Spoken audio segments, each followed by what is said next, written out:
Welcome to the new Cyber Frontier, bringing you the latest news on the local Colorado economy and initiatives that focus on the development of cybersecurity economics. You don't have to be a computer or cybersecurity expert to get plugged in. Your host, Chris Gorog, brings it straightforward, asks the tough questions, and brings the cyber world to a level of understanding for everyone. Chris is personable and opens up with our guests on issues we all would like to see addressed. You can find us on the web at www.newcyberfrontier.com. Now join our host as he introduces the topic for today's new Cyber Frontier. We are going to talk to Brian Spacies today. Thanks a lot for joining, Brian. How are you? Good. How are you? So how have you been? I'm doing all right. It's been a fun couple of weeks. Interesting to say the least, but I guess in this line of work it always is, right? Yeah. Well, cool. So as far as, we're talking about cybersecurity here with everything that we're doing with this podcast. And I know you're not a cyber guy. So this is a perfect segue to say, Brian, tell me, what is your definition of cybersecurity? My cybersecurity is just keeping all of your own information safe, making sure that you don't have any unwanted visitors, just to keep it as simple as possible. Unwanted visitors, so your own information on your computer? Yes. So if somebody could use that information for whatever reason that you don't want them to be using it for, then I guess that would be an unwanted intruder, right? So I guess you're looking at privacy there. Your own privacy is really where your concerns for cyber lie. Yes. And I think that concern also lies with companies, government entities, everything like that. So, where's it most important though? Just where it affects you? From a personal standpoint, yes. As far as, let's say, some government entity. I know a couple of people that were part of the most recent hack, where a government entity got their information hacked. So it was things like fake tax returns being filed and whatnot. So I think that everybody has something that they personally think of with cybersecurity, but I think that it goes much deeper than that. And understanding how many degrees it is between you and, let's say, just anywhere that has your information. We'll be right back with the rest of today's show right after these brief messages from our sponsors. Cyber Resilience Institute helps build strong cyber communities designed to prevent members from attack. Like building a neighborhood watch, it takes coordination and a sharing community to protect our identities and valuables in the virtual world. Typically, we hear that organizations know they need to do something to protect their cyber assets, but don't know where to begin. Let Cyber Resilience Institute help your community create an action plan. Cyber Resilience Institute will build your community or business marketplace so that it is designed to support a collective cyber defense. Contact them for more information at cyberresilienceinstitute.org. I hear, when I'm talking to so many people from big companies, from government here in town, people that are politicians even, and they're talking about the companies. Everybody they're talking to about cyber is big universities, big companies, government agencies, 3-letter acronyms, space commands, all these big military, government, big companies. Maybe we can get Google in town. Do you really care about any of those organizations when it comes to privacy, your individual concerns with cyber? Yes and no. I think that since they are the ones that hold the most information, they're the ones that we need to be most concerned with. However, until it affects me personally, I don't care as a consumer. Yeah. As long as my data is secure, and I think that there's a sort of selfishness to that. But everybody I think that resonates everywhere, though. Yeah. I think that's one of the big things that really, in cybersecurity world, it's kind of like, who cares if it's not me, right? Yeah. There's I went to a convention last week, or yeah, I guess a convention, and it was put on by Entrepreneur Magazine, and one of the speakers said everybody's on the same frequency. It's we FM. What's in it for me? So, which is Okay. very true. I mean, as much as people want to say that, I'm not selfish. Well, you are a little bit, because until something directly affects you, you really don't have a need to care about it. Or maybe it's you don't have a relevance to think about it, or a mind frame, a frame of reference for it might be the thing, right? Mm-hmm. I mean, somebody talks about Absolutely. two entities in space communicating between two planets or doing whatever. You go, wah, wah, wah, wah. You don't care. Those things Yeah. have nothing to do with me. Yes. So what if it's intercepted? Okay, so they get some broken up radio transmissions between two satellites, but unless that satellite has my information, and for whatever reason, Unless it has I don't unless care. it's carrying my Playboy subscription. Yeah, I guess. Well, they went non-nude, so you're not really in trouble there anymore. Okay, so with us going a little too far that direction, Brian, tell us about your company and what you do, and what kind of services you offer. Yeah, so I started a company about a year ago now. It's called Spice Financial Concepts, and it originally started off. I was just really selling life insurance and disability insurance, and doing it in such a way that businesses benefited from it. So if let's say that you've got two partners, partner A passes away or becomes disabled, what happens that partner B is able to take over that company?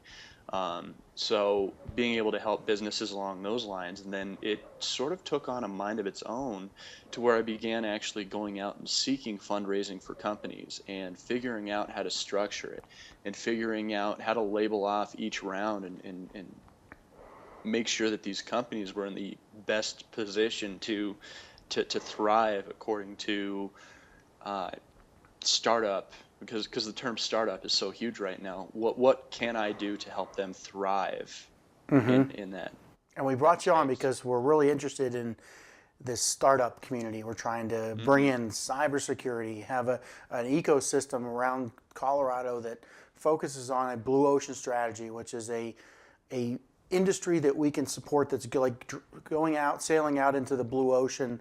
It's as big as you can go, and we're just entering into it. So we're looking at cybersecurity being that thing. It's been, the mayor has come out and said he wants to make Colorado Springs Cyber City, USA. The governor has supported that, and had both of them on our podcast talking about it. So we want and we need the financial backing. And Brian, we want to talk about that. How do we set up this culture from the grassroots up to be bring in who we have right now that could support this from a financial direction, and match them up to the talent and the people that are putting together valuable solutions, and two, growing a culture around entrepreneurship. Now tell us everything about this, because this is something that I'm not an expert at. I'm a security guy, and we're looking to people like you to be those experts and pull into this effort. Yeah, absolutely. And I think that just to kind of touch on one of the comments you made, and the reason why I said I wanted to talk about grassroots when we were talking offline, was it seems like in Colorado Springs, and I think this is relevant to many mid-size American metropolitan cities, is that there seems to be a top-down mentality. And it seems like in Colorado Springs over the last let's say 15 years, the only way to really make money was through government contracting or land development.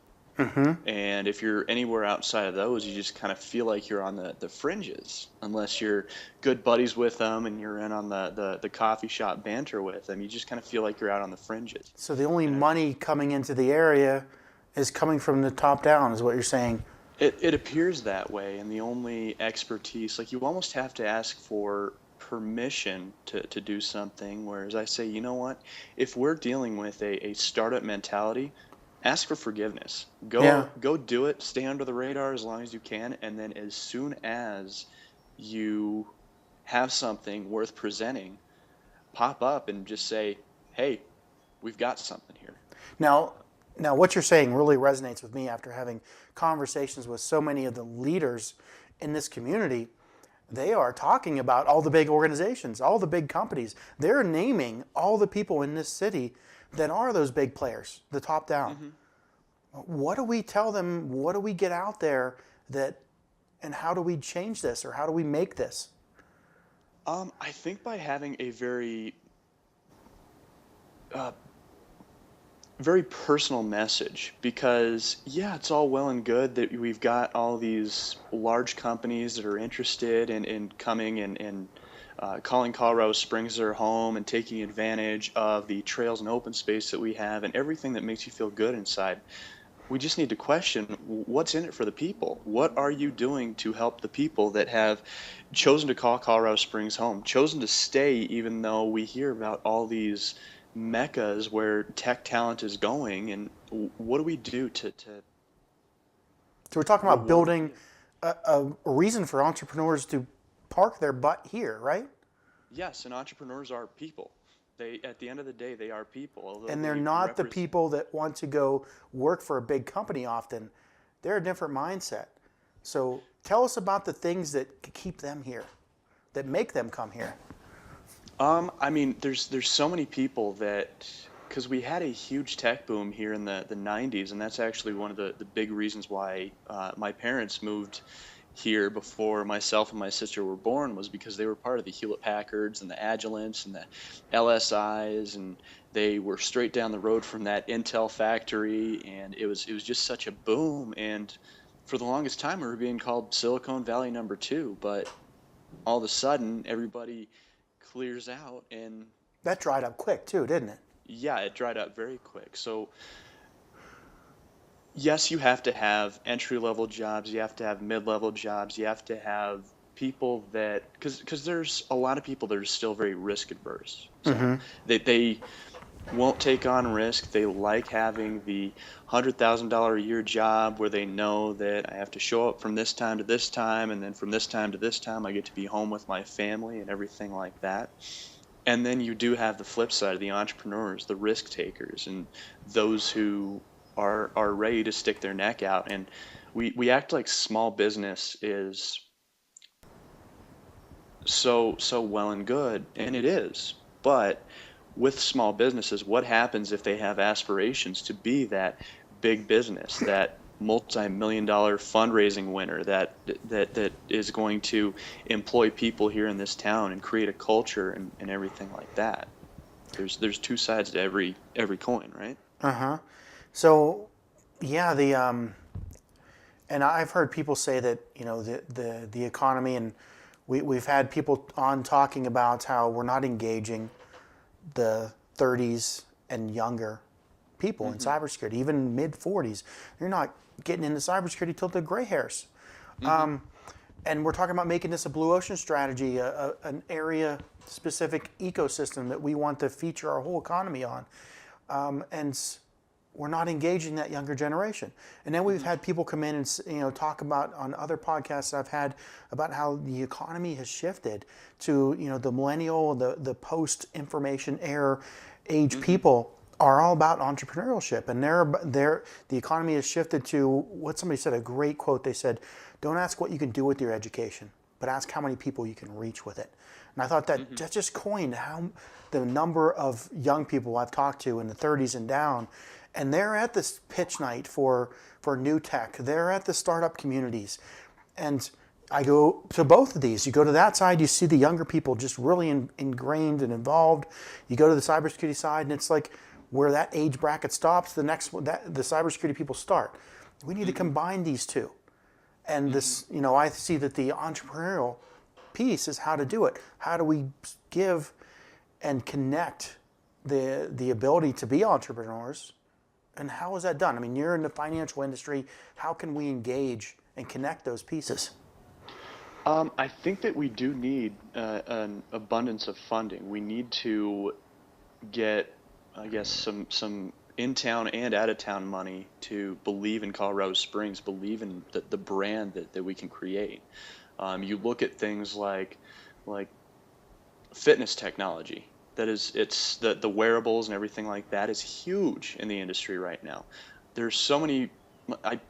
you'll see at least 10, 15 Fitbits in a week. Mm-hmm. Why aren't they coming out to Colorado where people are very outdoors minded? People are very fit. You are right down the road from the Olympic Training Center. Why haven't we brought in any of those fitness technology companies to say, hey, call Colorado Springs home and we'll make sure that you're taken care of? Because you look at, I mean, So you think we need to sponsor certain technology companies that we bring in because of our environment is a good piece to start?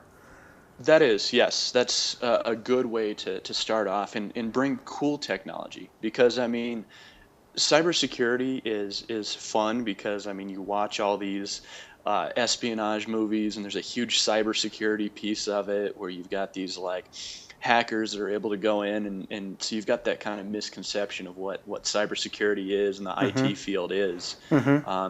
But in reality, it's a bunch of servers, some really smart people, but the average consumer isn't going to be like, oh, wow, that is my favorite cybersecurity company. So you think it's not sexy enough, is what you're saying? It's not from a consumer standpoint. So we need to bring back the Playboy? Yeah, maybe. But it's just, there needs to be something to rally around. And I think that the people that are enthusiasts of the tech industry, they will really like the model that is being set up down here in Colorado Springs. As far as bringing in cybersecurity and being able to be close to military bases and satellites and everything. But I think that your average person who hasn't even taken a computer programming class isn't going to be able to rally around that as much. We'll be right back with the rest of today's show right after these brief messages from our sponsors. Since the year 2000, Bocor has had a history of being a leader in the Colorado cybersecurity community. They have served many front-range customers in both government and commercial industries. Right now, Bocor is looking for qualified cybersecurity professionals and offering competitive salaries, comprehensive benefit packages, tuition support, and exciting career opportunities working with cutting-edge technology. If this sounds like you, and you have a desire to guide our customers through the treacherous cybersecurity landscape, consider joining the Bocor team. Visit us today at www.bocor.com. That's bocor.com. BOECORE.com. Cyber Resilience Institute helps build strong cyber communities designed to prevent members from attack. Like building a neighborhood watch, it takes coordination and a sharing community to protect our identities and valuables in the virtual world. Typically, we hear that organizations know they need to do something to protect their cyber assets, but don't know where to begin. Let Cyber Resilience Institute help your community create an action plan. Cyber Resilience Institute will build your community or business marketplace so that it is designed to support a collective cyber defense. Contact them for more information at cyberresilienceinstitute.org. So what if, and this is, let's think hypothetically, we want to connect the outdoors, the mentality of fitness we have here in Colorado, everything. We have the Olympic Training Center here. So maybe we engage that thing that we already have in town into this security feature, the industry of cybersecurity. Is that a good approach? Yeah, I mean, utilize what we do already have. I'm gonna get on my soapbox here. The redesign of the Colorado Springs logo. It's a really cool logo, but you just have to ask, well, what are we using that for? Are we using that as yet another just a logo redesign, and we'll set it and forget it and hope that it does something good for us? Or are we going to utilize that and say, hey, we're America's Olympic city, and bring this here, bring that here, bring nutrition here, bring all these big companies that, in all honesty, they're being forced out of their homes by raising prices. I mean, you think of the nutrition companies that are up in Boulder. Boulder is prohibitively expensive. You think of all the tech companies out west, it's getting prohibitively expensive. So if we could take advantage of what it is we have here in Colorado Springs, which is affordable living, as well as the mountains, the outdoor lifestyle. We've got a really cool downtown. If you get out there for 3-4 hours and just walk around, you can find some really unique things that you're not going to find anywhere else. So how does that? I'm kind of missing that connection with cybersecurity though. So if we did already determined, the direction is to make cybersecurity, how do we connect that? I mean, that particular thing seems like it's almost a reach. You're looking at features, functionality. Right now, they're on the path to talk to all kinds of cybersecurity companies, which really aren't about products and gadgets that you hold in your hand. They're I guess the point that I'm trying to make is that while, yes, we're trying to attract these companies and everything like that, you really you need to attract the people that run these companies and make decisions for these companies.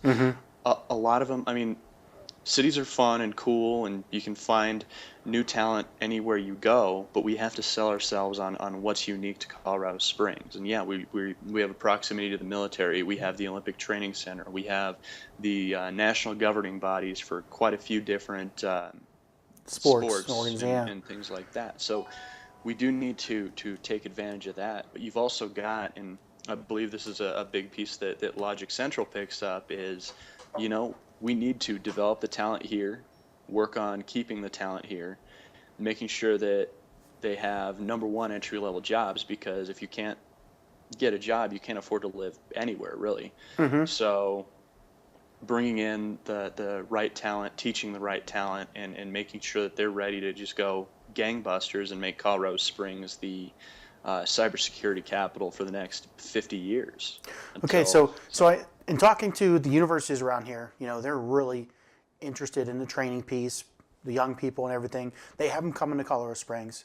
Right now, they're leaving, though, when they're done with their degrees, So I know you have represented some startup organizations that foster kind of this grassroots, grounds up, helping people get noticed, helping people with networking support for other people that are entrepreneurs. Talk about that and how we can plug that in. I mean, the networking piece, as you touched on, is a huge part of keeping people here. If you can get into the community from a very young age, and I really didn't start networking until I was about 23 or so. And as soon as you start getting ingrained in the community, you get that group of friends, you get the work friends, you get people that can help your business. That's what will keep people here beyond the jobs. Because, I mean, you think about it, a lot of these kids that are coming to Colorado from out of state, their parents might own businesses, or they might be higher up in a certain business. So military is a big one. Yeah, they're in the military, come here for a couple years.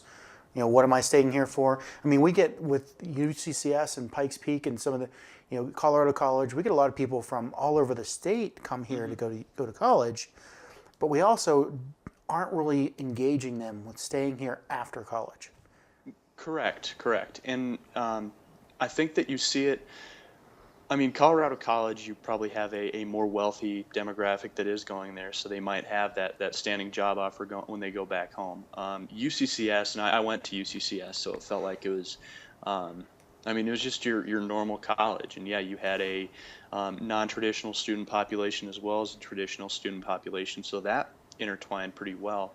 But as far as when the military comes here, they're going to look for something that's familiar. So they're going to look for your big chain restaurants when they're going out on a Friday night. They're going to go to the movies. They're going to seek out chain coffee shops and chain entertainment. So, I mean, now I've seen that the younger generation is almost moving away from chain restaurants to more of the niche places.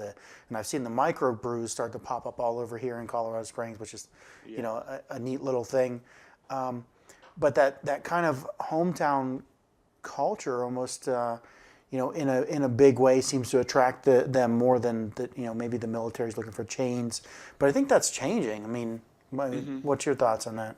I think that military does seek out those because it's familiar. You know that if you because a lot of them are going to have families as well. You know that if you're going out on a Friday night, you're going to get a good burger rather than something that might not live up to your standards. You know that you're going to get this, you know that you're going to get this. But yes, it's very true that the millennial generation is really putting an emphasis on craft. So craft breweries, craft distilleries, craft coffee, it just goes on. And So is that maybe, I'm just reaching for, if we're talking about engaging that generation and pulling it into the cybersecurity effort, and then crossing that with the financial. So that's kind of why I thought you'd, Yes, absolutely. And it is, as you're trying to attract the millennial generation, you are looking for what can you get here that you're not going to get anyplace else.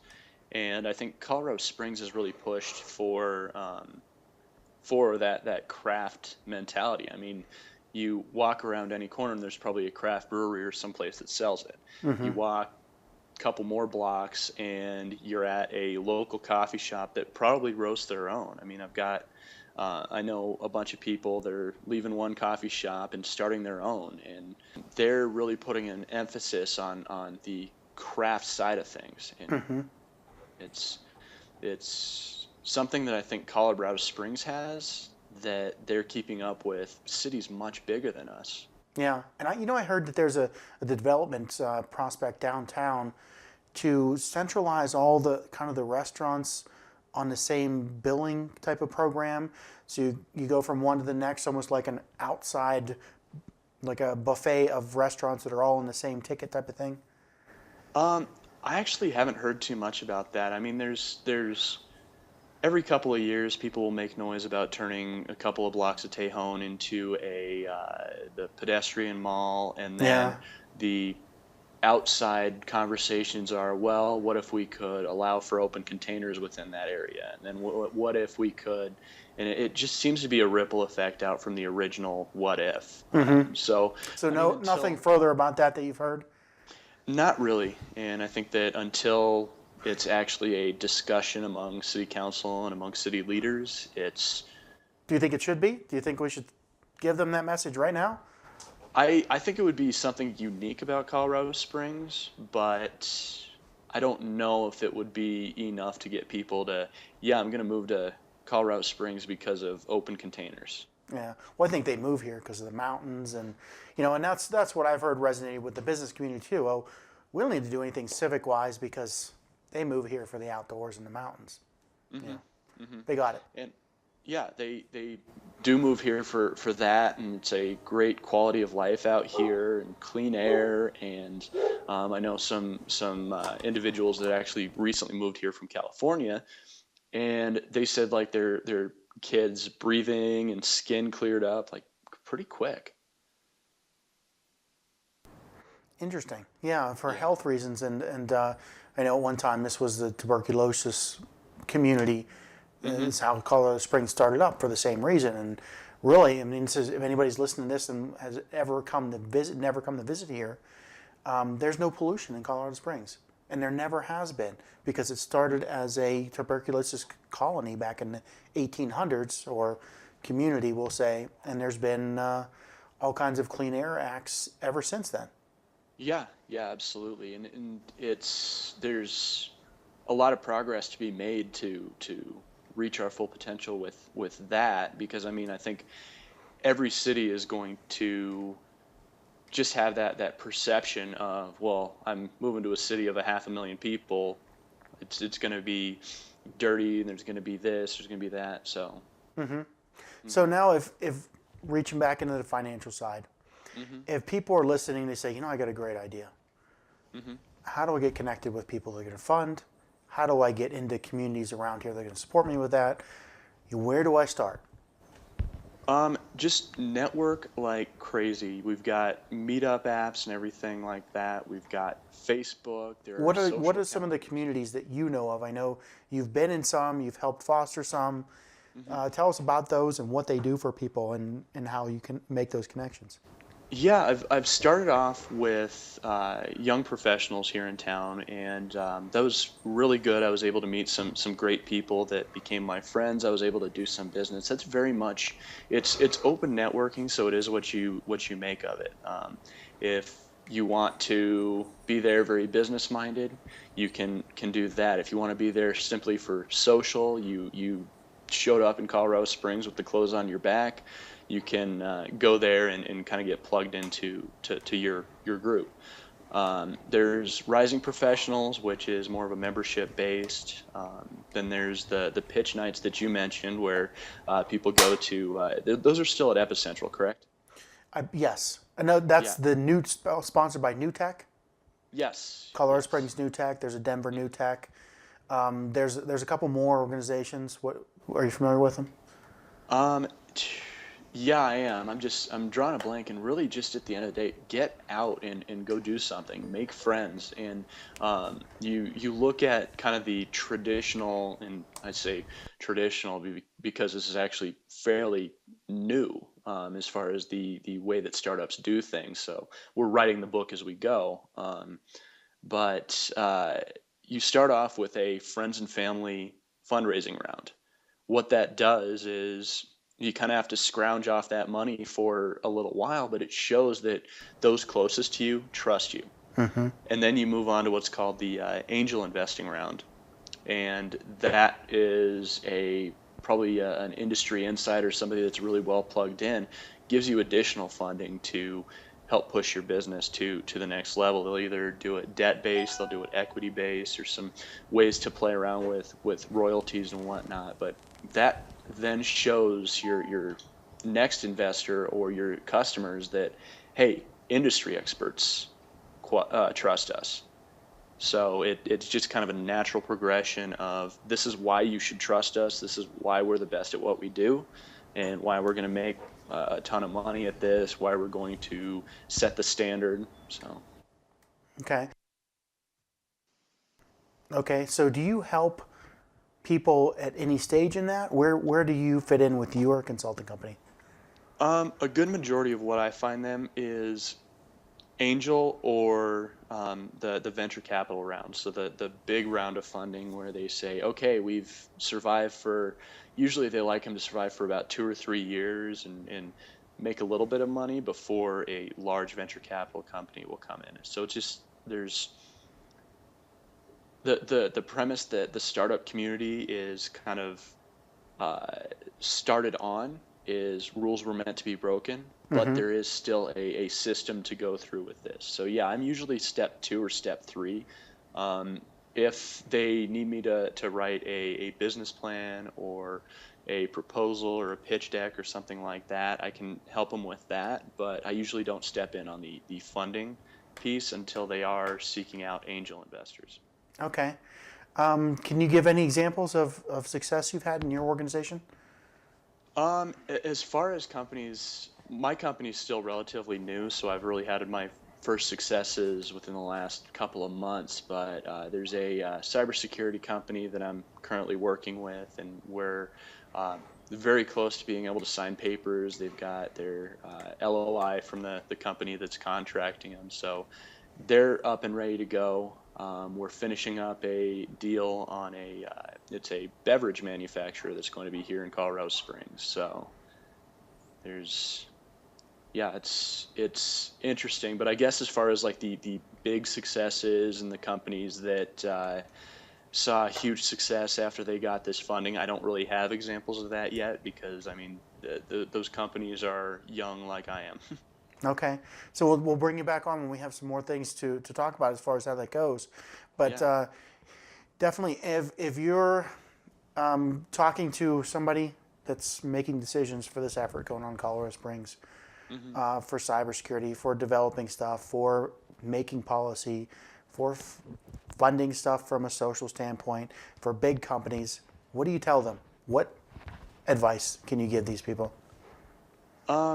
Could you repeat the question? Sorry about that. Okay, sorry. I was rambling on anyway. So if you have people listening that are in the government, are part of this effort, or are in these big companies that would come in and fund, what would you tell them? What message would get you put out to them? I would say make sure that your ideas are very centered around the people that will help you, the people that you hope to be employed by Colorado Springs, the companies within Colorado Springs, the people that you hope to move to Colorado Springs. I think that we need some very new ideas, and I think that I think that our city and state leaders have done a good job of making sure that we do have new ideas being pumped in, but now it's time to figure out how it affects people and how we truly make change instead of saying we're going to make change. So do we, and we started talking about this a little bit, but do we look at, let's talk to big companies, let's bring them in, let's affect people's lives from, bringing in money that trickles down? Or do you say the opposite? Let's bring in something for the people that goes up. I think a little bit of both. Like I said, you have those individuals that do want to go to work, get a paycheck, do as well as they can, but they're not going to take the startup risk and just dive into the deep end without their water wings, But I think that, there needs to be an effort that's equally focused on both. And I think that if we are looking to bring large companies in, we have to ensure that we're doing it correctly, because you think about our days in the 90s with the tech boom and everything like that. Yeah, it was great, but how quickly it dried up says that there was something flawed about that plan. So how do we come up with plans that are sustainable, and so that we don't end up with, because I tell people, Colorado Springs went through a recession that was twice as long and half as deep as the national recession that everybody refers back to. And we had the military to catch us from falling into complete oblivion, but we also had gotten rid of so many of those companies that were huge hiring giants here in Colorado Springs.